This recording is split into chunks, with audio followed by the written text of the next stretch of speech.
My name is Kyle Dogger, and this is my final project for Health 367, Human Sexuality.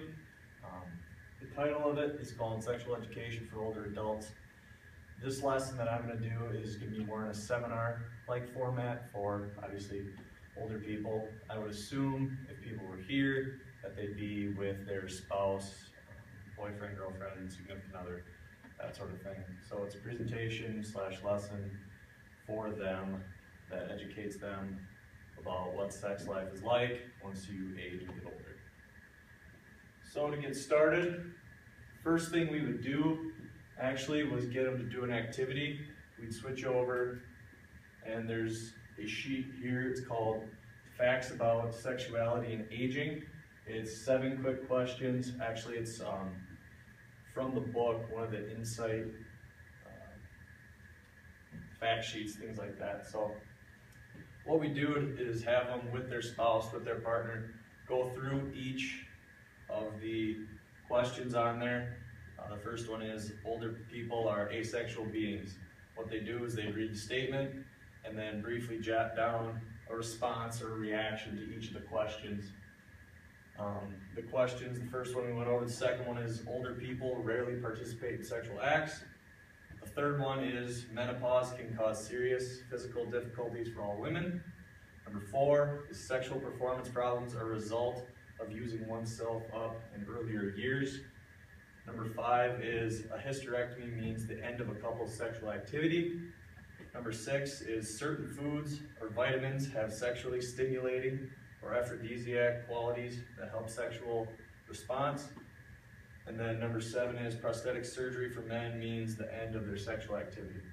So they'd go through that, and once they did, we'd reconvene after everyone was done filling it out and go back to what it was meant to do. And as you can see, the title for this one was called Eliminating the Myth, which means that every question or every statement on that sheet that we just went through is a myth, and it's not true. What we really want to drive home the point here right away is that sexual activity is still an important part of life no matter what your age. Just because you're older doesn't mean you don't participate in sexual acts. Menopause or any type of procedure doesn't mean that your sex life is over. In fact, in a study done, it said 60% of people think sexual activity is critical to a good relationship. And elderly folks, no matter what their age, still have sex, still engage in that type of behavior every month, every week. So if you're at a seminar like this or still engage in those types of activities, you're not alone. It's not weird. The myth or what people think before is that as you age, you don't have sex anymore. You don't have that type of behavior, and that's just not true. So moving on, one thing to remember is that it's a natural part of life, and you should be able to express that with your own body, yourself, your partner, whoever your significant other is, and being able to have your own attitudes and have your own feelings about sex and being able to share them with each other and communicate that way is also an important thing. It says down here, communication is always a key element to a healthy sexual relationship. Being able to be open and honest with each other will help increase the well-being and health of your sexual relationship. The next part to go into here is the sexual physiology. Obviously, as you get older, changes do occur with your body. That's just the natural part of life. And that doesn't mean that sex is over or it's not going to be enjoyable. The changes that happen with your body, whether you're male or female, are gradual, and they can be compensated for to still make sexual activity possible.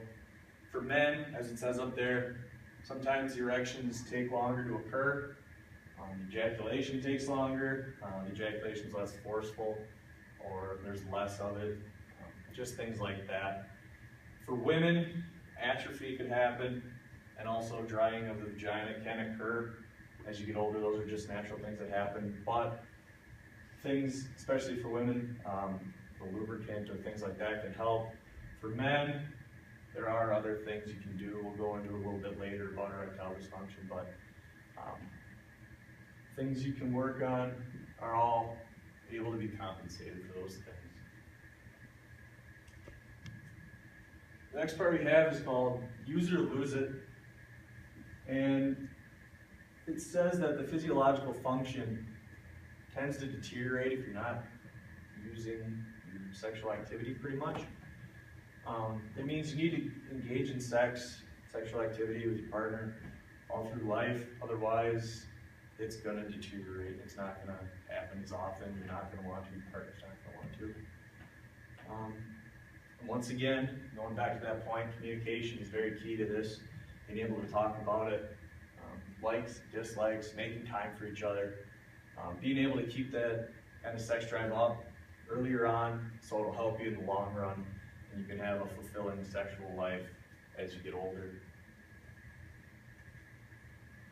Another big thing to think about if you're an older individual is to be able to inform yourself, especially when it comes to new relationships. If you are divorced or you're a widow or widower, being able to negotiate new relationships with the people you meet and find out what to do and how to communicate that is something you need to be able to do. Also, unlike high school kids and middle school kids who go through a sex ed program, that might not have happened if you're an older adult and you might not have had that education.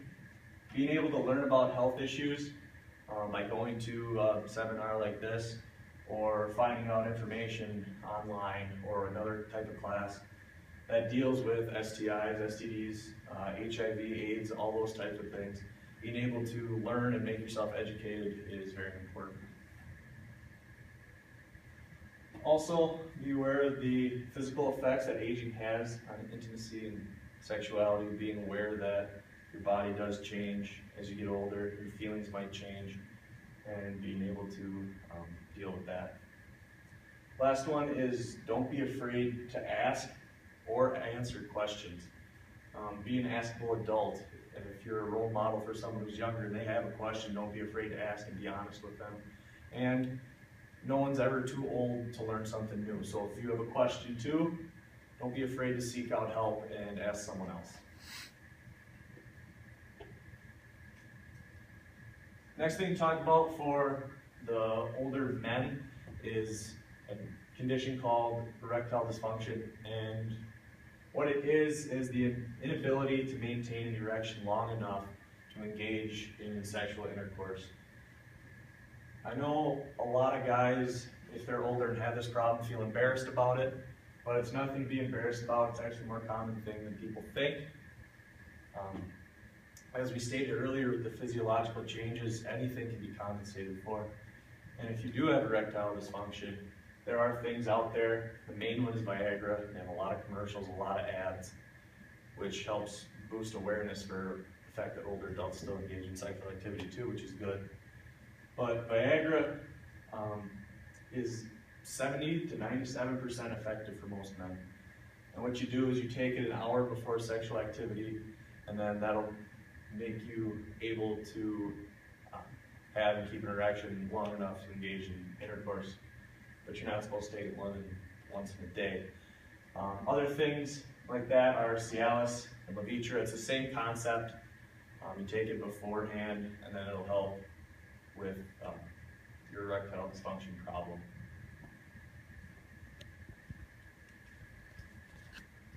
And since older individuals might have more health problems, you really need to discuss things with your doctor in a respectful way. You need to talk about sexual activity you may or may not be having. And that's because aging does cause different health conditions and risks that might not be aided by sexual activity. If you do have a heart condition or heart trouble, having that kind of sexual activity might not be good for you. So being able to discuss and communicate with your physician is very vital, especially when it comes to medications and conditions that you might have. Now to kind of break away from the presentation a little bit, what we'd have people do with their partners is break up into their pairs and have a little role-playing activity. What they do is one will play the role of the physician or the doctor, and the other will be the patient. Patient is obviously just playing themselves. And what I want each group to do is talk about just talking about questions they might have for the doctor if and when they go see him later on. What questions they might have, discussions of what they do to a certain extent. You know, there's always some discretion, but what you do, how often, and some things you might want to look for when it comes to medications and that kind of stuff. So one person will play the doctor, one person will play the patient. Once they get that line of communication done, they'll switch roles, and then they can discuss different problems, different things too. And especially it'll be good for couples that are spouses and stuff. That way they have a better line of communication with each other, and they can remind their spouse or their significant other what to talk about or what to bring up when they come to the doctor. So we give them time to do that, and they go through all that right before we finish up here. So we'll say that the activity's over and everyone is done with the role playing. We go over any questions that they might have and discuss that type of thing. But now we're going to move on, saying that that's all over. Just a kind of a lighthearted thing, just remember that old folks do it better. Just because you're older, still appreciate your body, still appreciate who you are, appreciate your partner. As old folks, you do have more experience, more time, and keep a positive attitude about your sexual activity, about your sexual life. It's something that's natural, it's something that you can still do. Yeah, it should be celebrated. I know a lot of older people, the older you get, the more mellow, the more calm you might be. You learn to roll with the punches. And that's important to do when it talks about sexual activity, especially because you may be getting older and things might be changing. Being able to roll with the punches and being able to adapt is something that's really important. So, to wrap up, sexual activity is normal, you're celebrated. If you have questions, communicate with your spouse, communicate with your partner, communicate with your doctor. Be open to coming to presentations or seminars like this or other classes. Anytime you have a question, find someone, find a resource to ask, because it's an important part of life and something that should be enjoyable as you get older. I used the book as a reference when it came to the role-playing activity. I got that from there, and some of the information on the slides. That's the end of my presentation on sexual education for older adults.